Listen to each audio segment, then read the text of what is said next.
आज आपका ड्यू था, हो गया एम्ब्रियो ट्रांसफ़र। होने के बाद आपको 2-3 घंटे बाद आपने सेंटर से विदा लिया, तो आपके मन में बहुत सारे क्वेश्चंस। बेड से उठ के आपको सिस्टर ने बोला ठीक आप जा सकते हैं, पर आपके मन में एक छोटा सा भी क्वेश्चन होगा ना, आपने क्लिनिशियन से ज़रूर पूछिएगा, जो कि हम रूटीनली बताते हैं पेशेंट को बेड पे ही। जब फाइनली उनको छोड़ने के पहले मैं जब जाके उनसे कंसल्ट करता हूँ तो मैं बताता हूँ कि क्या करना है क्या नहीं करना है। बहुत छोटी छोटी चीज़ें होती हैं। तो मैं doctor Vinod Agarwal, clinical director Sparsh IVF, Golmuri, Jamshedpur से बोल रहा हूँ।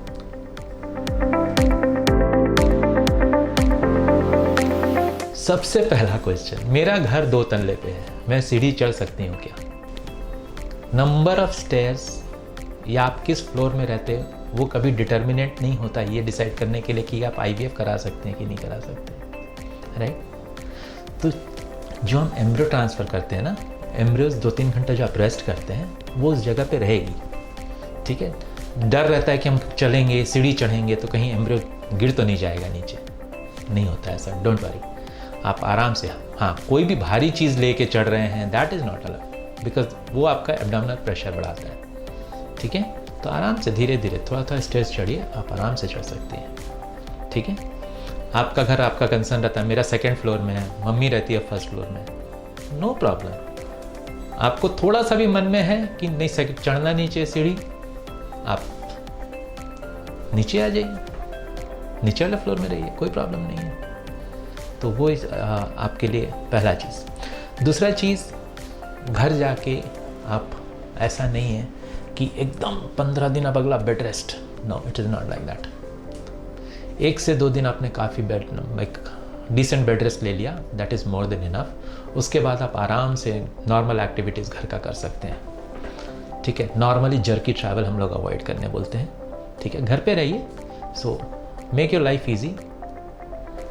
ट्रांसफ़र करने के बाद खाना क्या खाना है? बहुत फैंसी फूड नहीं खाने की ज़रूरत है। Best thing is home cooked foods. घर का बनाया हुआ नॉर्मल खाना खाइए आप, बाहर की चीज़ें अवॉइड कीजिए। We don't want you to get into trouble कि आज उल्टी लग रहा है, ये मोशंस हो रहे हैं बहुत ज़्यादा, बिकॉज यू नेवर नो किस फूड से कब फूड पॉइजनिंग टाइप का हो जाए पिक्चर। उसमें दवाई देना बहुत मुश्किल हो जाता है हम लोगों के लिए, तो वो चीज़ को ध्यान में रखना है।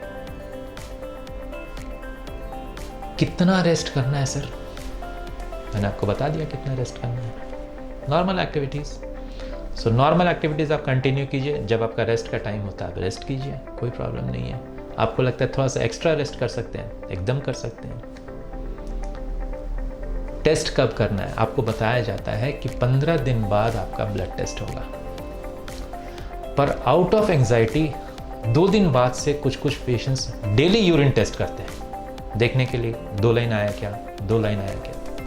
नहीं आने वाला वो, बिकॉज हर चीज़ का एक टाइम है। जब वो इम्प्लांट होता है एम्ब्रियो, वो सेल्स बनाती हैं, वो सेल्स बनेंगी, कुछ टाइम लगता है। वो सेल्स उस हार्मोन को सिक्रीट करने में टाइम लगता है जो हार्मोन यूरिन में आती है।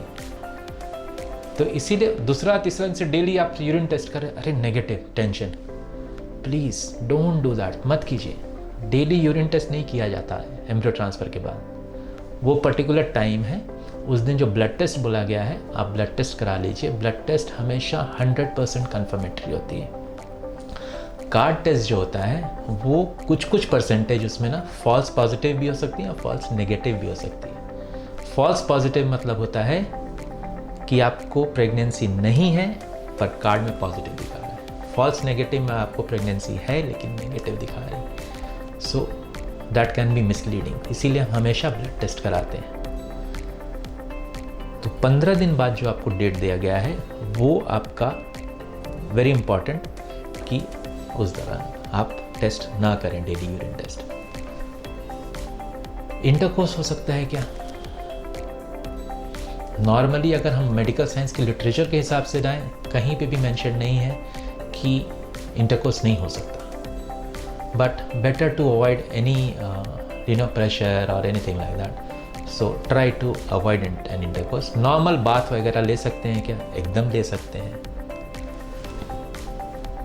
कुछ हमको कॉल्स आती हैं कि मेरे को ना चक्कर आ रहा है, मेरे को उल्टी जैसा लग रहा है, बट आई टेल यू, शुरुआत के 15 दिन में जब वो इम्प्लांट हो रहा है और वो प्रेगनेंसी स्टार्ट होने की तैयारी में है, कोई ऐसा सिम्टम नहीं है वो जो आपको बता देगा कि आप इस एम्ब्रियो ट्रांसफ़र के बाद प्रेग्नेंट है। सो सिम्टम्स को गूगल करके या कुछ करके अपने आप में मत बनाइएगा कि मेरे को तो ये सिम्टम्स हो रहा है, अरे वाह वेरी गुड। उससे क्या होता है, वो बहुत डेंजरस ट्रेंड होता है। इसलिए कि on the day of test आप बहुत, हाँ मेरे को तो ये भी हो रहा है, मेरे को तो ये भी हो रहा है, and on the test suppose आपका उस दिन नेगेटिव आ जाता है टेस्ट, तो जो आपका साइकोलॉजिकल ब्रेकडाउन होगा ना, वो उस चीज़ को शायद आप हैंडल नहीं कर पाए उस दिन। बहुत ज़बरदस्त साइकोलॉजिकल ब्रेकडाउन होता है अगर ये सब एक्सपेक्टेशंस, सिम्टम्स हो रहे हैं, ये हो रहे हैं, वो हो रहे हैं। इसीलिए हम हमेशा मना करते हैं कि बहुत गूगल नहीं करना है। तो ये कुछ टिप्स थे जो आपको एम्ब्रियो ट्रांसफ़र के बाद फॉलो करने चाहिए, जो आपको बहुत ही रिलैक्स्ड, अगर आप मेडिटेशन करते हैं, आप मेडिटेशन कीजिए। कभी भी आपको एंग्जाइटी लगा, पता नहीं प्रेगनेंसी लग रही है कि हो रही है कि नहीं हो रही है, जस्ट रिलैक्स, एक सिंपल मेडिटेशन म्यूजिक ऑन कीजिए and relax, just chill out, let the time come. समय से पहले और समय से ज़्यादा कुछ नहीं मिलता। तो keep watching my video. In the next video, I'll see you with the next topic on embryo transfer.